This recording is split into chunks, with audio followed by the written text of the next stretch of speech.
All right, let's jump right in. We're going to tackle a big one today, how to get your live, running GKE cluster onboarded to Cloud Service Mesh. Think of this as your practical, strategic guide to making sure this whole transition is smooth, successful, and most importantly, drama-free. I mean, this is the question, right? It's the one that keeps platform engineers and SREs up at night. You want all of the incredible power of a service mesh. The deep observability, the security, the fine-grained traffic control. But that fear of causing a massive self-inflicted production outage, it is very, very real. So how do you get all the good stuff without risking a total meltdown? Well, that's exactly what we're going to break down. And that really is the heart of the challenge. On one hand, a service mesh gives you this godlike control and insight into your services. It's amazing. But on the other hand, a bad rollout strategy, where you just flip one big switch and cross your fingers, that can unleash absolute chaos. We're talking latency, weird errors, and cascading failures across your entire system. It is the definition of a high-stakes change. When you think about it, there are really two ways to go about this. And one of them is, frankly, a recipe for disaster. The Big Bang approach, where you try to turn everything on at once. It's incredibly high risk. When something inevitably goes wrong, it's a nightmare to debug, and one little problem can bring down the whole house of cards. So no, we are going to focus entirely on its much smarter, calmer sibling, the phased rollout. It is deliberate, it is controlled, and it is all about safety first. This brings us to the core strategy we're going to follow, and we call it the phased and verifiable method. The name says it all. It's not just about going slow for the sake of it. It's about making one small, isolated change and then proving with actual data that the change was successful before you even think about moving on to the next step. This right here. This is the mantra. If you take one thing away from this, let it be this. Write it on a sticky note. Don't guess, verify. Every single action we're about to take is immediately followed by a specific set of checks. We need to confirm that everything is still healthy. This is how we remove assumptions from the equation and replace them with certainty. Our entire method really just boils down to these four logical stages. It's pretty straightforward. First, we enable the control plane. Then, we label a safe starting point. Next, we roll out just one single pilot service. And finally, the most critical step of all, we validate. So let's walk through each one of these together. Okay, let's kick things off with that first foundational step. Before we can touch any of our services, we have to enable the Managed Service Mesh feature on the GKE cluster itself. Now, this just sets up the control plane in the background. The key thing to remember is that this does not inject any sidecars or change your workloads yet.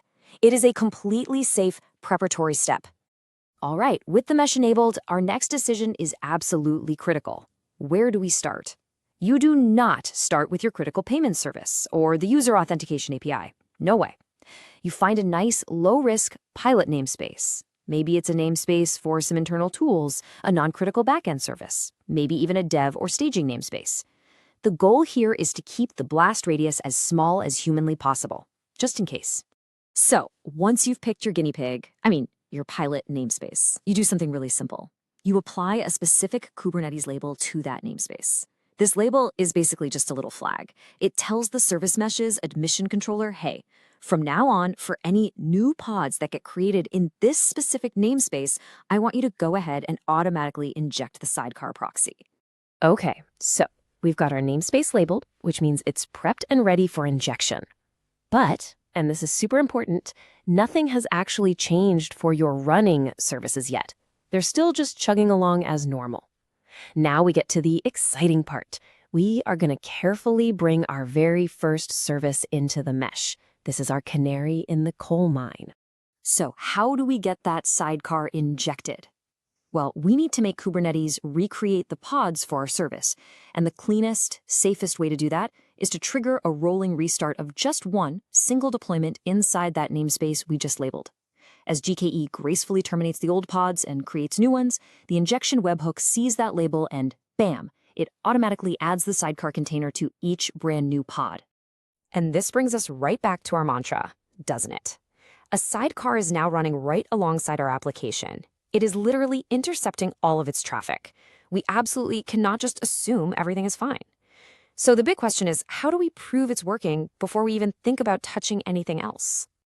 This is where the rubber meets the road. This is the verifiable part of our method. We need a systematic checklist to prove success. We're going to look at 4 key signals: the health of our pods, the integrity of our traffic, the new metrics we should be seeing, and of course, the logs. This isn't about gut feelings. It's about gathering cold, hard evidence. Okay, here's that checklist in action. First up, health. Just run a simple kubectl get pods. What you're looking for is 2/2 containers in the ready column. That's your app container and your new sidecar container, both happy and running. Check. Second, traffic. Go look at your dashboards. Are your error rates, especially your 500 level errors, staying flat? There should be no surprise spikes. Check. Third, metrics. Dive into cloud monitoring. You should see a whole new universe of rich, detailed metrics coming from that sidecar proxy. Just seeing them there is a fantastic sign. And finally, logs. Check the logs in cloud logging for both your app and the new sidecar. Are you seeing any new, scary-looking error messages? If not, you're golden. So once you've gone through that checklist and you're confident that your first little service is perfectly healthy inside the mesh, you can finally exhale. You've done it. You've successfully onboarded your first workload. And the best part is, you now have a proven, repeatable process. From here, it's just a matter of scaling that success across the rest of your cluster. So let's put it all together. Here is your onboarding playbook distilled into 5 simple, repeatable steps. 1. You select a non-critical namespace. 2. You label it for injection. 3. You restart just one service within it. 4. You validate it meticulously with that 4-point checklist. And 5. Only when you are 100% confident, you repeat the process for the next service. That's it. This is how you onboard to a service mesh like a seasoned pro, minimizing risk at every single turn. And that pretty much brings us to the end. With your first service safely tucked into the mesh, the hard, scary part is over. Now the fun begins. The question is no longer, how do we do this safely? Now the question is, what incredible new insights are we going to unlock first? Are you going to build a new golden signal dashboard, maybe trace a really complex cross-service request, or enforce a zero-trust security policy? The power is officially in your hands.